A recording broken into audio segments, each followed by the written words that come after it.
Hello, everyone. Welcome to the DMV Business Show. I'm your guest, Otto Sevilla, and today I have a very special guest for you, Danny Farrar. Danny is the CEO and founder of SoldierFit. He's also the founder and executive director of Platoon 22 and has opened Platoon Veterans Service Center in Frederick, Maryland. Welcome to the show, Danny. Hey, thanks for having me on, man. I appreciate it. Of course. Thank you for taking the time out and joining us today. Before we go into your personal story, if you can just give the audience a general overview of what is SoldierFit, please. Yeah, so SoldierFit is a functional fitness program. And we have a couple different ways to help people. The first way is our brick and mortar.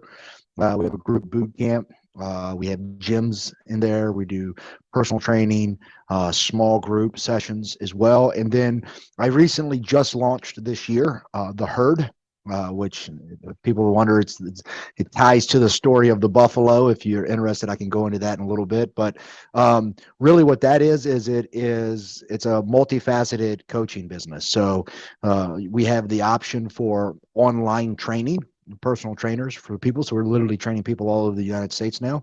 And then we also have our elite level, which is for business owners, where we do business coaching. And really one of the things that we focus on is putting, we talked about this before starting the episode, is the importance of health.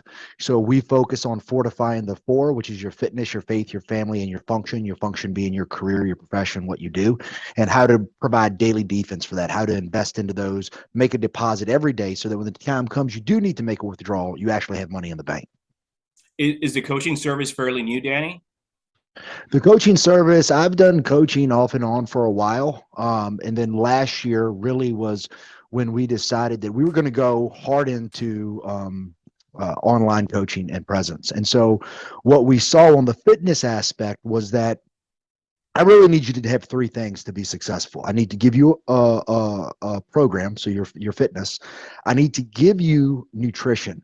The average person really overcomplicates the hell out of nutrition. It's not that complicated. And, some people are going to give me grief for this. Don't really care. The average person doesn't need a nutritionist. You know what you shouldn't eat. You shouldn't have a donut at breakfast, right? So but a lot of folks don't understand macros and the importance. Actually, the biggest thing that I find people struggle with is my biggest advice to my clients is eat more. They just don't eat enough. And then the third part is accountability. In a very weird twist of fate, it's kind of ironic. We quit on ourselves, and I'm talking to society as a whole. We quit on ourselves very easily. We don't quit on other people. So if we have other people we're accountable to, we're going to show up. So if I provide you with these three things, you're going to really do well. The other thing that happens when we talk about business, what I see happens with a lot of business owners is that they have two main issues. One, they focus on what I call small, big money. Small, big money is I can make more money right now if I do it myself versus if I can bring on employees, create a system and process and scale it. An example is I have a client that owns a garage, and I was like, well, how much do you make per hour wrenching? He was like $145. I said, okay, how much would you charge if you had an employee wrenching? He's like $145. I'm like, okay, so how much are you paying the employee? $45. So I'm like, you're not making $145. You're actually making $45 when you're turning the wrench. And that didn't draw on him. Like he's literally making the other $9,500 whether he turns the wrench or not. And so we teach people how to invest in systems and processes and how to build that out so that they can scale what they're doing. I love that. I can't wait to get into more details with that. Yep. But before that, are you originally from the DMV area here, or where did you grow up? I was born and raised in Southern Virginia. About an hour outside of Richmond. Okay. Very rural country place.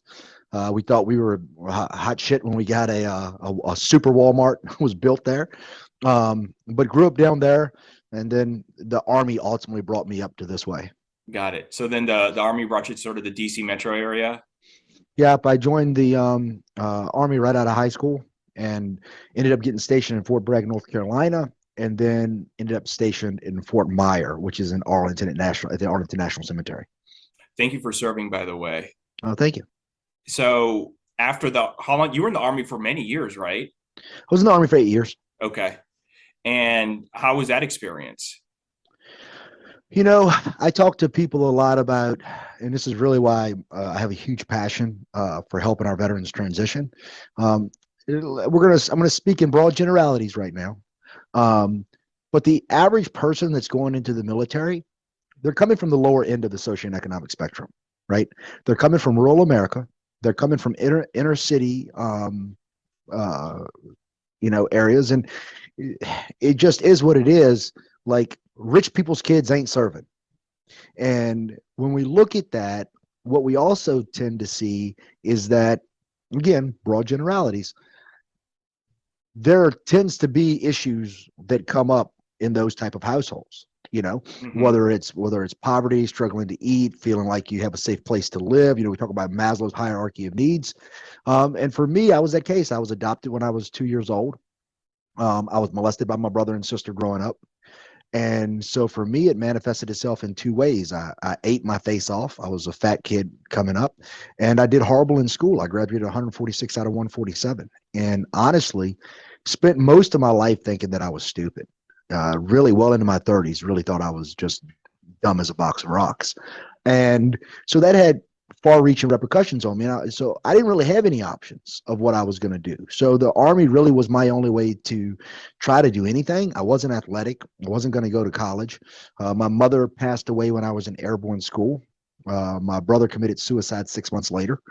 And, I ended up being in the military. And at first, I really thought I was going to be a career soldier. That was really my plan. And I tell people all the time, people don't quit jobs, they quit leaders. And I had a officer in the Army. My father was a logger, and he had a tree limb fall out of that he was cutting out of a tree he was cutting, and hit him in his head and split his head open. And they didn't know whether or not he was going to make it. And I had almost missed my mother's funeral. I'd almost missed my brother's funeral. Like literally got to my brother's funeral an hour before it happened. And I'd actually just completed RIP, which is Ranger Indoctrination Program. And I was going to become a ranger, and had been selected to go to ranger school. And we were told when we went through RIP, we had a year to go to school. Well, this happened. And Captain Janzik told me, like, hey, listen, if you don't you're going to go to school next week. I'm like, listen, my dad, I don't know if he's going to make it. Like, I can't go. He's like, if you don't go to Ranger school right now, you'll never go to another Army school, and you'll be a refusal of Army schools. You'll never go to Army school as long as you're in. And for me, that was the turning point. I was like, you know what? I'm not dealing with this shit. But I ended up taking the first team into the Pentagon on 9/11. So I was at the Pentagon an hour after the plane hit, helped secure the Pentagon, and then they asked for volunteers. I volunteered, and I was a sergeant at the time. And so my team made entry into the Pentagon and started pulling the remains of the deceased out. That obviously pissed me off a lot, and I wanted to go fight. So I raised my hand and I volunteered to go overseas. I went to Iraq from '05 to '06. I completed over 800 convoy missions in a combat environment. Um, my job was to escort VIPs anywhere throughout the country, make sure they got where they had to go. Um, and came back and got out of the military. Actually transitioned horribly. This is kind of my passion for transition. I got a job selling gym memberships um, at a local gym, and I got fired on Christmas Eve for inability to sell. And we talk about this when having hard conversations with business owners, but the gift of goodbye, and that really was the gift of goodbye for me, because it had that not happened, all the other dominoes. One of my favorite quotes on planet Earth is by Steve Jobs. He said, "You can't see how the dots connect looking forward. You can only see how the dots connect looking back."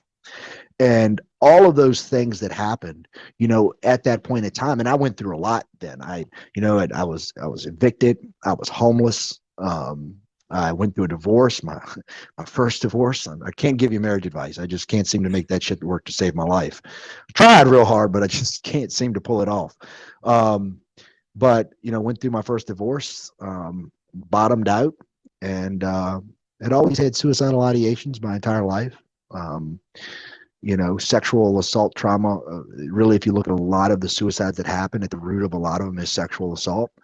And just went to a bar one night. I'm not a big drinker, and didn't know anybody in the Frederick area at the time. and I was at this bar, and I'm looking around, and I'm literally there by myself, and I just see everybody looks happy, and everybody looks like they've got this shit figured out. And it was before I realized that people wear masks. Social media makes this even worse. But people wear masks, and I thought everybody had it figured out but me. And I left the bar and went home, and I wanted to go to sleep. I had a bad back. I was a paratrooper from jumping out of planes, and I just wanted to go to sleep. So I started taking. I had these pain pills, and I started taking a bunch of pain pills to try to go to sleep, and continuing to drink. And in a perfect storm of depression and depressants, I wrote my suicide note, tied a knot in my sheets, and made a jump for it. Don't know what happened. I don't know if it's because I was, inebriated and my knot didn't work or what happened, but I woke up the next day strapped to a bed at Frederick Memorial Hospital. And I spent several days locked up in the psych ward there. And I realized when the door locked behind the nurse leaving that I can't leave. It's not up to me to leave. And the thought of being locked up for the rest of my life was petrifying. And so I said, man, I got to figure out. I got to get this shit figured out. I got to find some way to turn this around. And so for me, I turned to fitness and martial arts, and I started training at a gym called Evolve in Germantown. Phenomenal gym. I always recommend people to it. And I wanted to do a fight, and so I took a fight, and it happens all the time at the amateur level. My opponent got switched. And the new guy that came in lied about his record, said he had no fights. He had 7, didn't make weight, came in 20 pounds overweight, and then was the head coach of the other team that was there. And they didn't want me to fight him. I mean, it was as close to a 1980s revenge martial arts movie as you can get. And I said, you know what? Like, we knew there was a chance I was going to get my ass whooped anyway. We're here. I said, let me go. I said, I can't promise you I'll win, but I promise I won't embarrass you. And so Master Mike lets me go out there, and I proceed to get my ass whooped from one end of the cage to the next. And right before, he got hit me in an arm triangle choke, and so literally he's choking me out with my own shoulder, and it's starting to go gray. I'm getting ready to pass out, and for some reason it popped into my head, you promised you wouldn't embarrass him, and it gave me a little more oomph. It kind of snapped me out of giving up, and I managed to create space, get my breath back, and fought out a few more submissions. And then I managed to get on top, and I cracked him one good time. And the fight left him. And I took his back and choked him out with a few seconds left in the fight. And that fight changed my life. I tell people you're interviewing every day, you just don't know it. And that fight was an interview for me. And Master Mike comes up to me afterwards and says, hey, you won't quit? Would you like to bring your program into my gym? He opens his doors to me. He was a former Marine. He opens his doors to me, doesn't charge me a dime for rent. And that was it. I went in, I took advantage of that opportunity that was given to me. We didn't turn the heat on when it was freezing. I would literally be in there training clients. You could see my breath. When it was summer, I didn't turn the AC on. I'm sitting there dripping sweat, working on paper contracts. And, I'll never forget it. I walked out one night and I had a workout written for 3 people, 8:30 p.m. at night. And I come out the office and walk around the door, and there's 30 people sitting outside for class.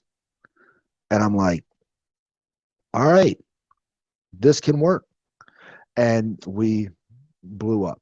That was a start. Danny, if I can go back to that fight, you said you were about to go dark, and then you had that thought.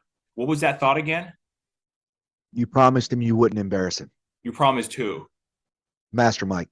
Okay. And so, like, literally, at that point, I had 0 offense. I mean, yeah. The only thing I had accomplished was I ran across the cage at the guy. Dude picked me up, dumped me on my head, and just started beating my ass. So, like, if I pass out at that moment, I haven't done anything. Yeah. You know what I'm saying? It's like, so I think, that thought coming into my head, like, man, you can't go out like this. So I guess is that accountability then?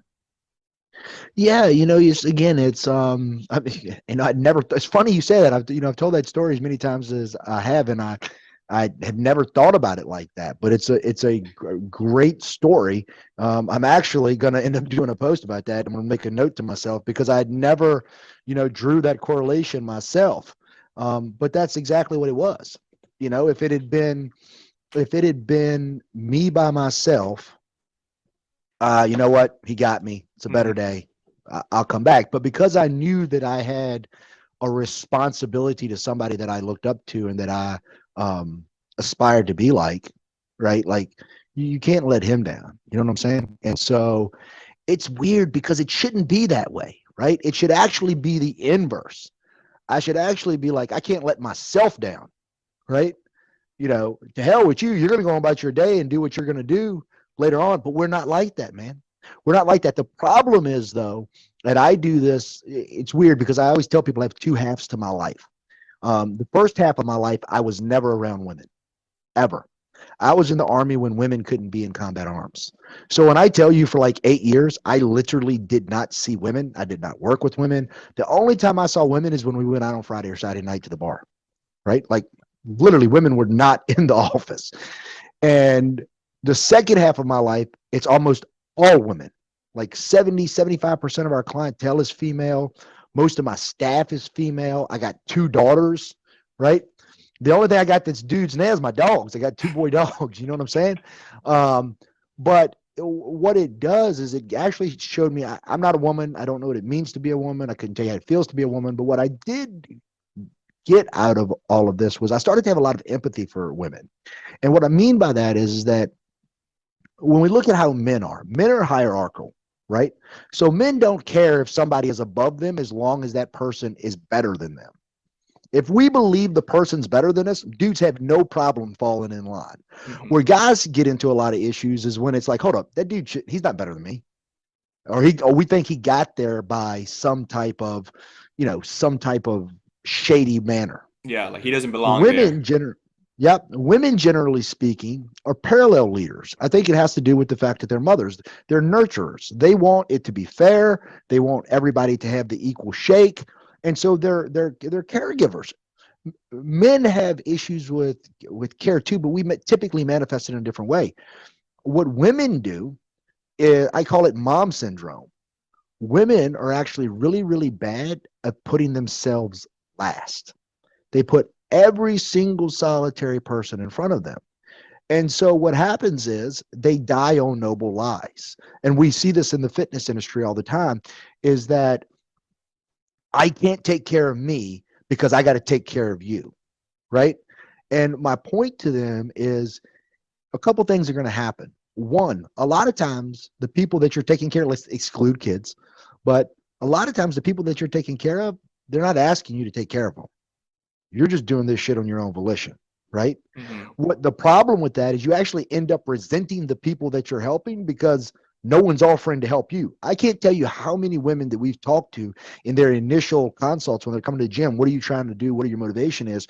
Where they're like, I need to do something for me for a change, right? And so the second thing that I tell them is the old adage, you can't pour from an empty cup, right? So if you don't take care, me and you had this conversation at the beginning, like your fitness is your sanity. And there are so many studies that back this up. Like fitness is more than just what it does for you physically, the endorphins it releases, what it does for your health, right? If your best asset is your brain, well, you're carrying around in your body, you better build the tank, right? And so if you're not the best version of yourself, then you're actually showing up as a lesser version to the people you're trying to help. You're showing up tired, you're showing up exhausted, moody, you're shortening your life. And so that's where we try to flip people's mindset. Like, listen, like if you really want to take care of these people in your life, then take care of yourself.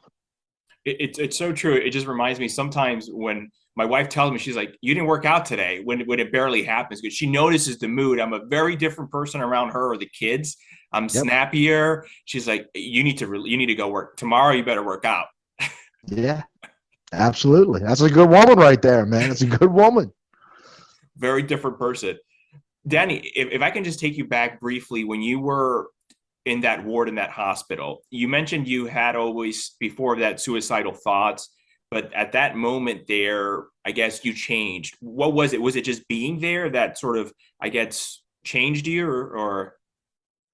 I would not say that it changed, because I don't want to, and this is something like you struggle with when you do the things that I do. Like, am I much better than I was? Absolutely. Am I happy with life? Yeah. But what happens is, over time, if you make the decision to work and learn, I've learned, um, I've learned my warning signs, right? Like, I'm going low, right? It's like, I don't know if you listen to country, maybe not, but there's an old Tim McGraw song where he goes, "Sometimes I just wake up fighting mad," right? And I think that's a natural thing. I think that happens to people regardless.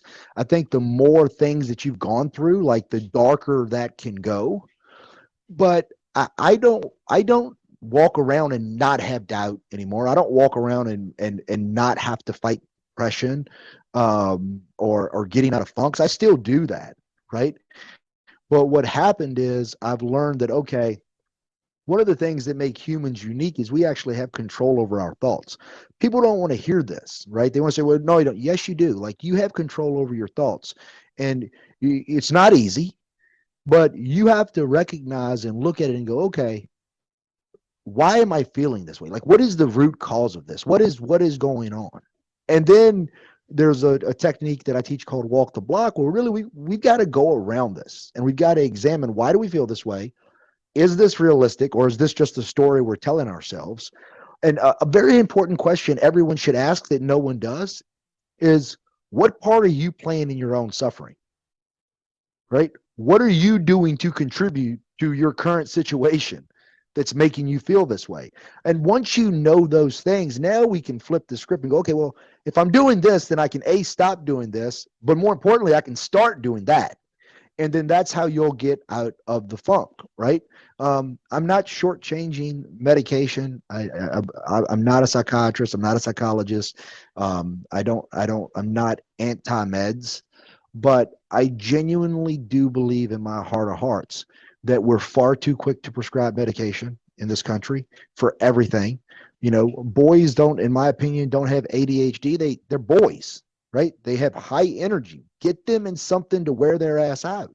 Um, and again, I'm not saying that there's never a point in time for stuff, but I really do believe that if people would step back and take a little more self accountability, ask the hard conversations. You talk to people and said, have you ever had a real conversation with yourself? And yeah, was it hard? No. Well, then you haven't had a real conversation with yourself, because a real conversation with yourself is going to expose the things that you're doing to yourself. You're doing them. Mm-hmm. Right? We go back to talking about the nutrition side. You shouldn't have a donut every morning, but yet you do it. Yeah, and you'll turn around and go, I need a nutritionist. No, Tom, stop eating a donut every morning. It's not that complicated, dog. Like, it's just not. And so this is where it's at. So I'm always hesitant, because I do get asked that question sometimes, like, you were there and now you're here. But I don't look at it as there versus here. I'm still, quote unquote, there. I still battle with my stuff all the time. I've just learned how to get myself out of that funk. It's okay to feel bad. It's okay to be upset. It's okay to be disappointed. I think that's part of the problem in the country nowadays, is that we've made it like these feelings are horrible. Like, really what they're there for is to provide you with a catalyst that, like, you don't want to feel like this anymore. Okay, so let's change some shit.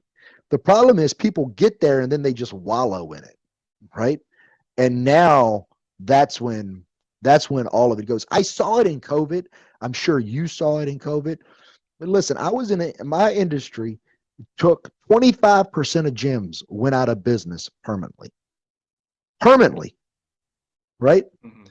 And we were the first ones to close, last ones to reopen. Of all the people like that, so I'm talking like restaurants and entertainment venues, they got crushed. Those industries also got specialty aid. The gyms got zero specialty aid, zero, because we didn't have a lobbying group.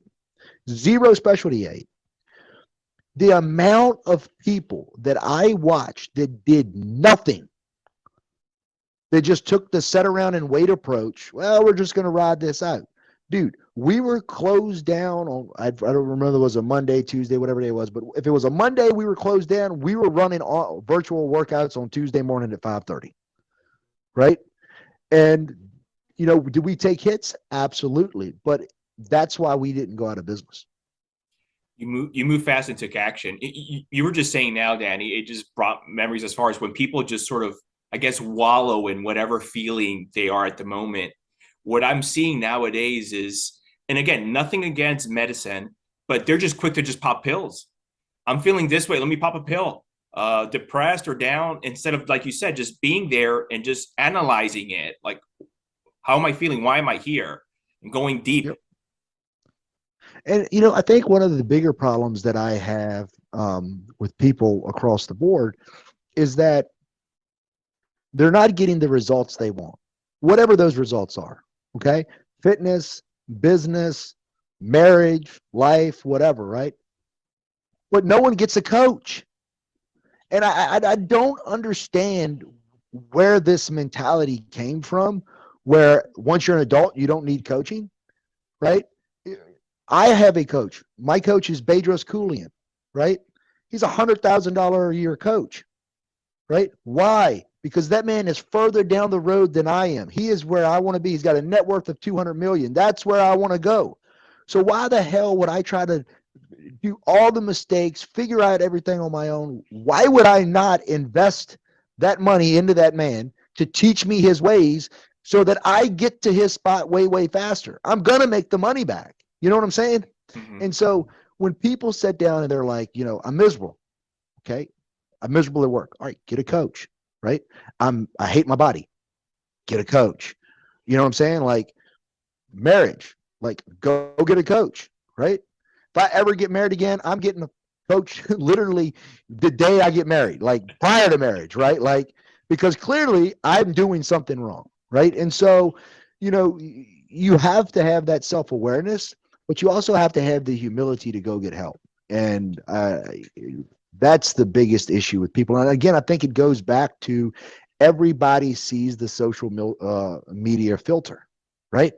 And this has been happening since the dawn of man, but cats be in the VIP section paying $3 for a bottle of liquor they can get for $24.99 at the local liquor store, all so that they can stand in a cramped up room, jump up and down in a straight line, but take a selfie that says they were in VIP. These same people will not spend money on a coach. It makes no sense. 0 sense at all. What do you think that prevents people from actually getting a coach? People don't like to look stupid. At the end of the day, people don't want to look stupid. They don't want to embarrass themselves. But this is the deal. If you start something, you are going to look dumb. You have to go to the awkward phase. Even if you are innately good at something, if you start it where you start and is going to look fundamentally different than you in 10 years, right? I innately don't have a problem going into rooms and talking to people. That is just something that it's a God-given gift. You can put me on stages and 99.9% of the time I can move that room through speech. With that said, the me doing keynote sales presentations today versus me 15 years ago is a fundamentally different animal, right? So if I look back on the things I did 15 years ago, God, that was horrible, right? But you got to start. You can't get to great without being bad. And if more people would just accept that, they would not have issues. But they won't do it. They will not allow themselves to look dumb. And that improvement, you think it was part of it from having coaches? I absolutely have coaches. And listen, I've always told people this. If your coach doesn't have a coach, then your coach is an asshole, right? Like your coach isn't even, they can't be preaching. They can't believe what they're preaching if they don't have a coach. So for example, like my coach, Bedros, again, this dude's worth 200 million. has like, I think Fit Body Boot Camp has like 400 or 500 locations. He's wrote a best-selling book, Man Up, has the Squire program, the Modern Day Night Project, owns multiple properties, real estate, and he has a coach teaching him about how to invest in, precious metals. Why would you not? Like, and think about it like this. Think about like a sports team. Let's look at the NFL. Mm-hmm. Can we just be honest and say that, relatively speaking, all of those teams have roughly the same talent level, right? Like they do. Like if you made it to the NFL, you are the cream of the crop. But yet, some teams can't win to save their life, right? Mm-hmm. And what it really comes down to is the head coach, right? Look what Brian Billick did for so long with the New England Patriots. They rarely went and got big name talent. A lot of his offensive linemen were former collegiate wrestlers, right? And he won. And so you look at that and you look at the concept of being part of a team and what's going on. Like, you need to be coached, right? And so I encourage people, man, whether it's me, some other dude, Bedros, like, get a coach. It's the fastest way for you to level up. And the last thing I'll say on this is, when it comes to entrepreneurs, entrepreneurs are lonely. It's a lonely life, man. Like, if you're an employee, and there's nothing wrong with being an employee. Let me absolutely stress that. Like, a lot of people, most people don't want all of the stress and heartache that come, and all of the risk that comes with being an entrepreneur and a business owner. Which, by the way, an entrepreneur and a business owner are two totally different things, and a lot of people don't grasp that. But if you're an employee, at 5 o'clock, like, you're off, right? And if something isn't working, you've got peers to complain to or vent to. As a business owner, heavy is the head that wears the crown. You don't have anybody to vent to, right? And I actually, and I think I actually don't think, and I think this was a lesson learned for me. I don't justify. I don't think you should come home and vent about it, because then it carries over into the relationship, right? And so, if you don't have anybody else to talk to, and you don't have anybody to bounce ideas off of, all of that weight is on your shoulders. And then the other part of this is the truth is, sometimes people they need somebody to go, we shouldn't do that, right? You need somebody that is emotionally removed from it, that says, as an entrepreneur, like, you have a good idea every 30 seconds. But just because it's a good idea doesn't mean you have the bandwidth, the capability of the team to actually deploy it and make it work. So let's focus on what we're doing right here. Let's get this to the top level, right? And then as we build out the team, we can go do A, B, and C. And so those are all the things that coaches provide for you. If someone's listening to this and they're like, okay, I'm going to get a coach, should they focus on someone that's doing what they're doing now in their specific field? For example, I don't know, let's say it's an attorney. They're like, let me get someone who has their own law firm and has this many attorneys or paralegals, or what do you suggest? Should they get different coaches for different things? I can make the argument for either case. I can, obviously, if somebody has a law firm and they've been doing law for a long time, there might be some nuances to being a lawyer that they can give you tips on. But at the end of the day, business is business. Mm-hmm. Right? These are the fundamental things that we need to be able to do, right? You need to be able to deliver a product, good, or service. You need to be able to manage your cash flow, right? You need to have a marketing plan. You need to be able to train people. You need to understand what a business is, right?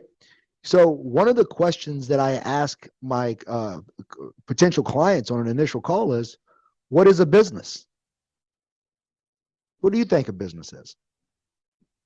Business has employees. They have a vision where they want to be. Okay. Let me show you something. I'll put this up here for the people that watch the video so that they can see what's going on. Okay. A business is two things only.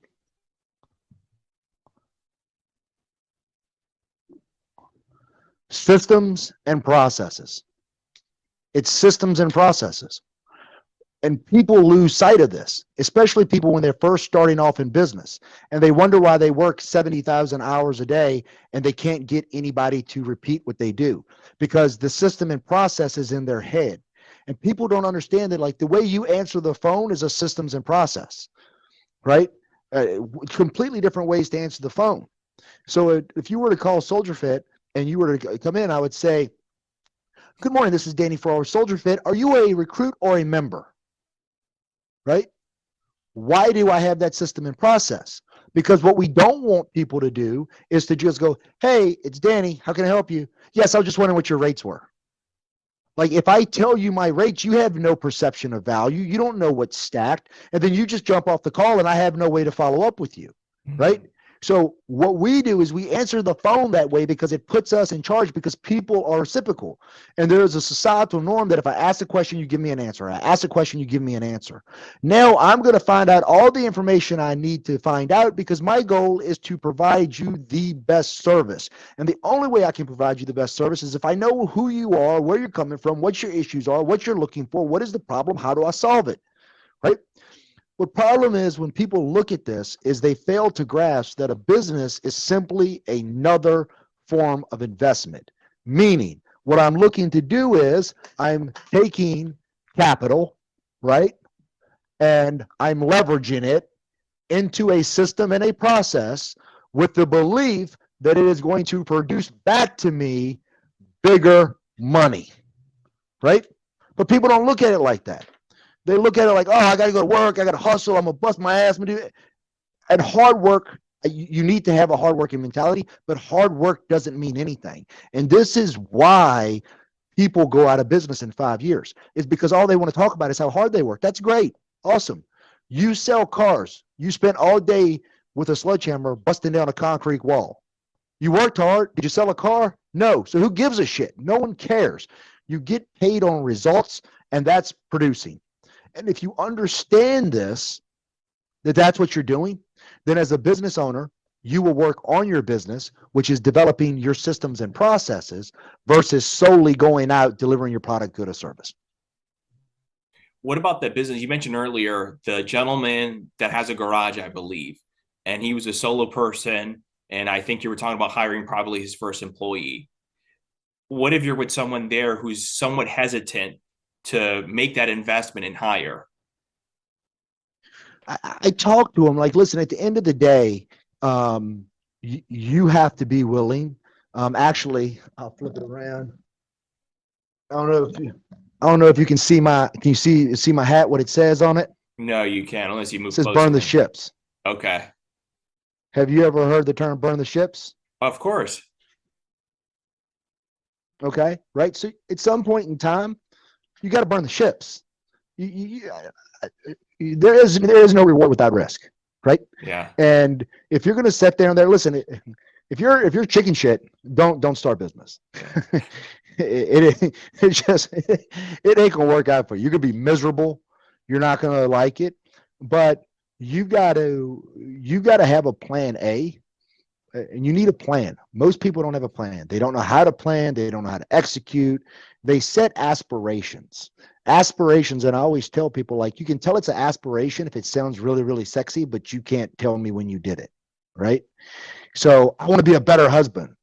Sounds sexy as hell. Who doesn't want to be a better husband? Okay, tell me at what point are you quantifiably a better husband?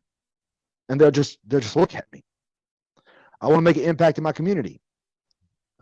Okay. You fed one homeless person. Was that enough? And most of them go, no. Well, why isn't it? You made an impact. He was hungry. Now he ate. You made an impact, right?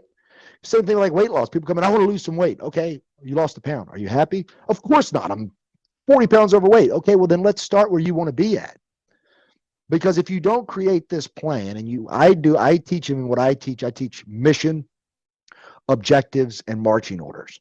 And the mission is the SMART goal. The objectives are the three major levers that I think of them like tumblers in a lock. that you have to unlock, that you have to line up in order to achieve that goal. But what we're really looking for is your marching orders. And your marching orders are those daily, weekly tasks that you have to do in order to achieve the objectives that unlock the mission. But no one breaks it down to that level. The amount of business owners that don't have scorecards is mind boggling to me. They can't tell me every day whether or not today was a success or whether or not today was a failure. And if you can't tell me that every day, then what you're waiting on is the P&Ls at the end of the month. And if you're waiting on it, the P&Ls at the end of the month, guess what you're waiting on? It's too late. You can't fix it. You can't course correct. But if you have a scorecard where you're tracking every day and you reduce that goal down to a daily task that must get done, then you can look at your scorecard and go, dude, we're behind in the first quarter. We better pick this shit up. But most people don't have it because most people don't know it and they weren't taught it. And I'm talking about people, I tell you right now, if you put a gun to my head and said, write a business plan, I don't even know what's on page 1 of a business plan. I guess your name. I don't know. Right. But I've coached people that have had masters in business that don't do this very, very, very, very basic thing that has to happen for you to be successful. Danny, how did you grow from that moment when you had 30 people out there waiting for you to where you are today with SoldierFit with multiple locations? I actually believe I was a blessing in disguise. I inadvertently had to not focus on small, big money. So again, remember, small, big money is I do everything, I make all the money. I actually started SoldierFit 2 weeks before I went into the fire academy for Montgomery County. I was a career firefighter for 5 years. And I would get up at 4 a.m. in the morning. I would go to the academy all day. I would get off at 5 in the afternoon, go train clients to 8, 9 o'clock. And then I would go study and get up and do it again. I took it seriously. I graduated top of my class in 3 out of 4 categories and won the Chief Greats overall top recruit award. I had to hire people because on the shift that I went to work, I couldn't run classes. Mm-hmm. Well, if I'm going to have a gym type setup like this, I've got to be able to run classes every day. So I had no choice. And really, when we talk about, I don't believe in luck per se, because you actually have to be showing up for these opportunities and things to happen. But that honestly was a very, very definitive time in my life where I didn't know any of this shit, but I was forced by accident to have to do it. And that started it. And then, like I said, I've been getting coached and investing in leadership programs and training programs, the whole 9 yards this entire time.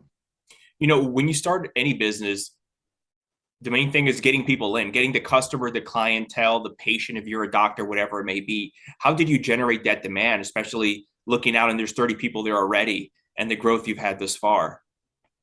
A couple things. One, you ask everybody. You ask everybody. Like, I'm going to ask you, what's the worst you're going to say? No to me? Mm-hmm. All right, on to the next. Actually, you should get excited about no's because you're one step closer to getting the yes, right? The other thing is you better deliver a great product, good, or service so that people bring you referrals. But one of the most important things is for you to ask for referrals at point of sale, because that's when people are the happiest and most fired up. So you should have a way to get point of sale referrals, because very, very simple. I'm going to solve all your business problems right now. Are you ready? If 1 equals 2, you will grow forever. You'll grow forever. If every customer you sign up brings you another customer, you will grow forever. There's no cap. It's surprisingly simple, but people don't think about it. People consider it a win when they generate the sale. I don't consider it a win until I generate the sale and referrals. So it was a lot of organic growth through referral base. Yep. Okay. But again, I don't consider that organic, because if I don't ask, right, especially in my business, my biggest enemy is procrastination. So if I'm not being proactive in getting the referrals, I've literally talked to people that will tell us when they come in, I've been thinking about joining for a year. right? We launched the online program, and I had a person that liked one of my posts and engaged with one of my posts, and she had, hit up there. And I think this is so important. I'm going to try to show this. I'm going to try to show this in there with up on the screen so you guys can see it. Where did I put it at? God, I wish I could find it. I thought I had a screenshot. I can't find it, but what she had said to me was she liked the post. I reached out to her on my own and asked her where she was training and what she was doing and what her goals were. And she literally writes back to me, I have been contemplating filling out your lead request, like right here. I don't know again if you can see it, but it probably isn't going to show. But she said, I seriously appreciate you reaching out. I've been going to click your link so many times. And people are afraid to reach out. What did she say to me? I seriously appreciate you reaching out. If what you do matters, if what you do is important, if there is value in what you do, why would you not take the value to your customers? Why would you not do it? Do you think a doctor hesitates to recommend that you get heart surgery if you need it because it's expensive? I don't know if I should recommend Tim to get that heart surgery. This is really, really expensive. No, he goes, Tim, you're going to die if you don't get heart surgery. How about we set that up next Tuesday? Roger, sure thing. We'll figure out money on another time. You see what I'm saying? Mm-hmm. And that's just the way that it is. How did Platoon 22 come about? 2 soldiers from Frederick County committed suicide, and that was just it. I mean, it was the same time that Robin Williams had attempted suicide, and committed suicide. And people were like, everyone cares about celebrities, no one cares about veterans. And I was like, that's not the case. And so we just started doing awareness. And then as we were doing the awareness, we realized that really what was affecting these guys is they were suffering in transition. And so we're like, you know what? We're going to provide all of the resources in one spot, and that's where we put it at. Danny, everything you do, you're involved in many things. What would you say drives and motivates you? I'm going to quote a Marvel movie. I'm going to quote Black Widow.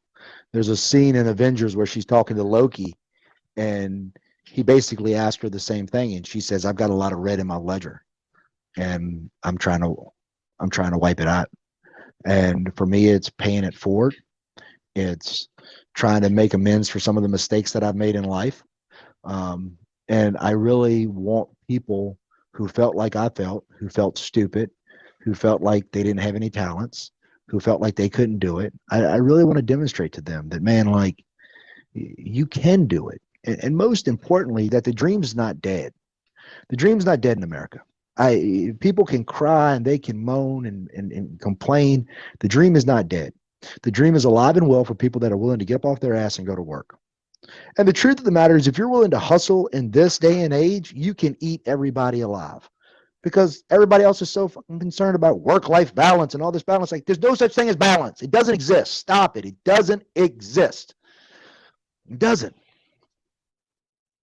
Focus on being present in the moment that you're in the moment, and go from there. What advice would you give to someone if they came to you and they wanted to open a business, regardless fitness industry or not? It can be in any industry or field. And they say, Danny, I've been thinking about opening this business. What are some pointers or suggestions you would tell that individual? What are the marching orders? So what I would say, and I actually enjoyed the conversation, but I do have a 1:00, so I have to jump off here in a couple minutes. But 12, excuse me. But what I would absolutely say, the first thing I would say to anybody considering business is, do you want a business or do you want a job? A lot of people don't consider this, right? So let's say you told me you wanted to be the personal trainer, and you love training people. Then don't open a personal training studio. go work at a place that will allow you to be a trainer and gives you a good commission and pay rate for the work that you do. Because if you open a business and you do that business, meaning you do that job all day long, well, if you're a personal trainer and you're the only one that can generate the revenue, when are you doing your marketing? When are you balancing your books? When are you creating your systems and processes? When are you doing the sales? All you're doing is exchanging time for money with all of the risk of a business. Mm-hmm. So again, the point of the business is to systemize and scale so that you're leveraging the system and the process and the people doing the system and the process to create more revenue. I'm on a podcast right now. There's 13 gyms going. I'm not at none of them, right? Mm-hmm.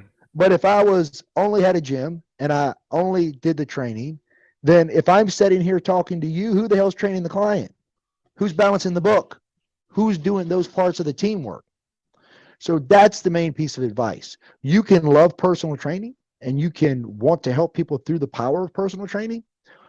And there is a point when everyone starts that you got to do it all. That's the nature of the beast. But with that said, you better be willing and actually excited to stop personal training so that you can grow the business. If people want to find out more information, Danny, reach out to you, whether SoldierFit, coaching, or any of the nonprofits you're involved with. Where can they go and find out more information? Sure. So you can find me on Instagram. I'm actually horrible with I don't even remember my deal, which is D Farrar SF CEO, SoldierFit CEO. You can find me on Facebook as Danny Farrar. If you wanted to look up Platoon 22, you can find that at platoon22.org. You can find out about the Vet Center at platoonvsc.org. SoldierFit is obviously it's soldierfit.com. But if you go to my Instagram and you look in my link bio, that's my link to book a consult for coaching to find out where you're at and what you're going for.